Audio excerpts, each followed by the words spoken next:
16 वजा 4 चा वर्ग म्हणजे किती येत आहे 16 वजा गुणिले वजा अधिक 4 म्हणजे 20 20 गुणिले 40 बरोबर 56 सूत्र माहिती आहे आपल्याला सूत्र m मतलब काय आपलं म्हणून m लिहायचं m equal to -b plus और minus root b square minus 4ac by 2a m ला m बरोबर माइनस b ची व्हॅल्यू इथे बघायचं -4 आहे औषध तुला -4 प्लस और माइनस बोला रूट मध्ये बोल 56 बोल बाय 2 इंटू किती 5 लिहा का m ला m equal to minus into minus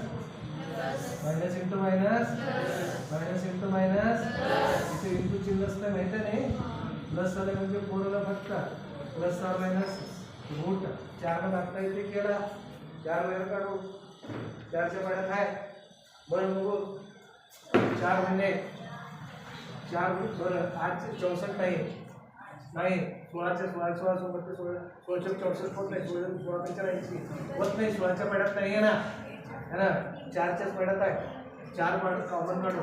4 म्हणजे 4 चे 4 और इथे तर 4 गेल्यावर एक उरलं 16 झालं 4 चौक 16 एका पोळीचे वर्गमूळ लिखताय कळलं काय हा 4 चं वर्गमूळ लिखताय 4 चं स्क्वेअर रूट लिखताय किती स्क्वेअर रूट 4 चं 2 म्हणून कसं लिहिलं 2 इंटू 5 m ला m इज इक्वल टू काय लिहितेस 4 प्लस और माइनस 4 चं स्क्वेअर रूट 2 रूट किती होतं 14 बाय काय लिहितेस 2 इंटू 5 या दोघांमधलं काय कॉमन निघतंय बोला बघू या दोघांमधलं 2 कॉमन काढायचं m इज इक्वल टू मला 2 इन ब्रॅकेट 2 बाहेर लिहायचं 2 बाहेरला किती उरलं 2 प्लस और माइनस 2 गेले की बाहेर ते बाहेर गेले की नाही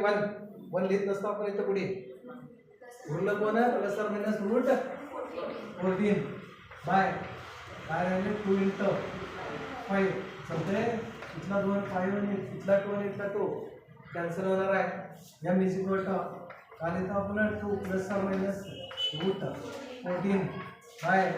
5 एकदा प्लस घ्यायचं एकदा minus m is equal to 2 plus 2 plus root 14 by 5 और m is equal to 2 minus root 14 by 5 हे आपल्या मेथडचा आन्सर असणार आहे ठीक